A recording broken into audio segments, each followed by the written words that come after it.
Can you speak to the floor? Now, firstly, what has side proposition come up and told us? They've told us that, well, quality is what matters and not the brand image, not what people see on ads.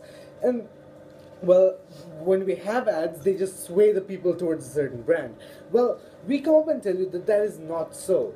We come up and tell you that when a small brand does come up into the market to come into competition with these big brands, they do have that minimum capital to launch an ad campaign. Like we saw in what Apple did in the 1990s, when they had nothing with them, no revenue behind them, just one ad campaign which thought differently, that had made their sales skyrocket. And we do not deny the fact that they do not have quality. Because they have quality, that is why they have so many consumers buying that fact. And so, moving on. Well, they think that, okay, people just see one specific ad on TV and they buy that certain thing when they go to the market. But that is not so. When your ordinary consumer turns on the TV, he sees a multitude of ads. And then that is when he gets to choose, okay? He gets the right of choice and he gets to choose that which one do I think would be best. And if that ad is misleading, if it does lie, we have enough consumer we have enough consumer protection acts which would protect him from being ripped off. If he does see that that ad was so misleading, he can just go and sue that company, and then that company would be in much bigger problems as a result. So therefore, that company can't just lie and show a fake ad up. They have to maintain that quality behind it as well. Now, moving on. Well, they said that. Okay, now let's go to the constructive part of the argument, which we come up with. Okay, so basically, we say that, well, not having ads has many negative consequences with that. So let's see what that entails. Well, for the big companies, well, we see that the moment you don't allow them to advertise their new products, that is when even their dedicated fans won't be able to know directly when that new product is about to come into the market. And so whenever that happens, that company may still have that basic fan following, but because they can't advertise their products anymore, they start losing their market. So therefore, you take away that everything. Okay, let's bring a new viewpoint to that. Let's say of a new startup company. Say if me and my friends, we decide to start up a very fancy cupcake business. So we want to sell cupcakes which look very fancy, which look good, which will taste good, and which we think people will buy.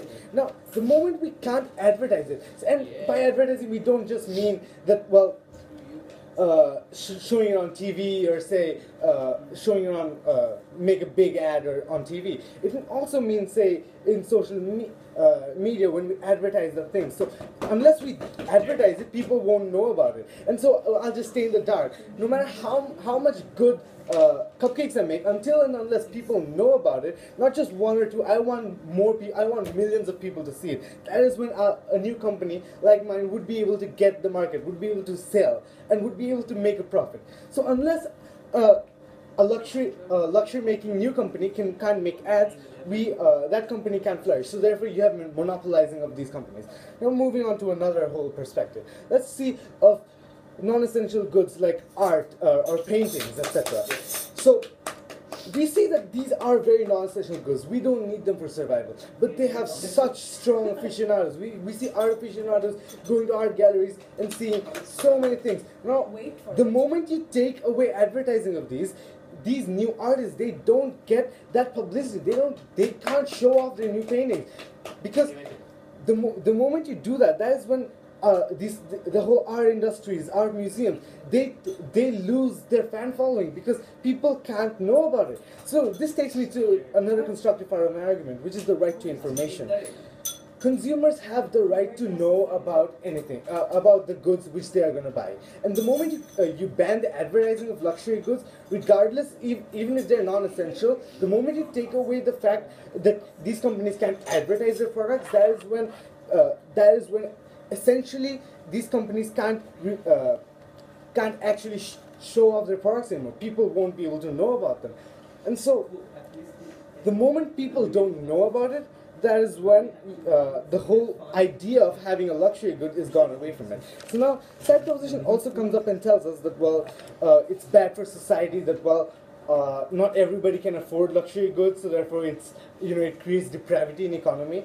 Well, I get it that okay, some people may not be able to buy a very expensive car, but does that mean that those who can, they shouldn't have the right to know about that car? They shouldn't have the right to be able to buy that car? No, Honorable Speaker, we do not think so. We believe that, well, agree that luxury goods are not for everybody, but that does not mean that you take away the right to advertise. You take away the right to spread the word about that good. Because the moment you spread the word about that, that is when people who may not have the ability to buy that good today, they have that dream that, okay, I hope to buy that good because I know that because they advertise it so much and because there's so much hype around it, it's bound to be good.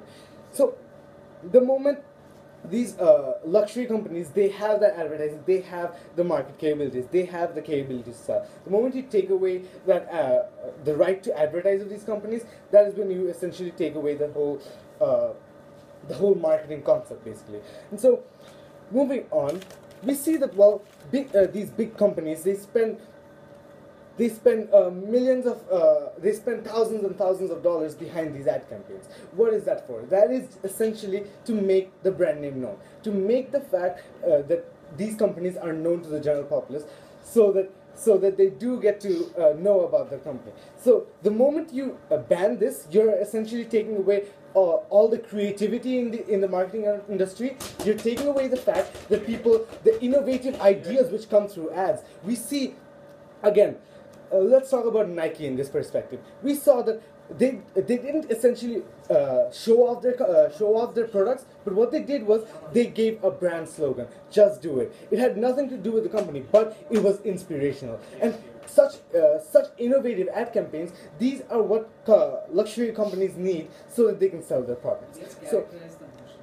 So moving on, that, well, and also we also must take into account that, well, the most tax comes from luxury goods. So the moment you start banning the advertising of these goods, that is when essentially their sales start to decrease, and so the government gets lesser revenue out of that. The government gets less taxes out of that sales, so therefore the government gets a lesser income. You have lesser taxes, and so therefore the amount of revenue that the government gets from this is also decreased. So summing up everything I've said so far, that, well, you take away the innovation of the ad industry. Say you take away all the innovative ideas. You take away new companies' rights to advertise their products to gain a market, and you also take away the old companies' share to the market as well. So, and you also have the risk of taking away the whole market of arts and other things like that. So, summing up, but banning advertising is not the way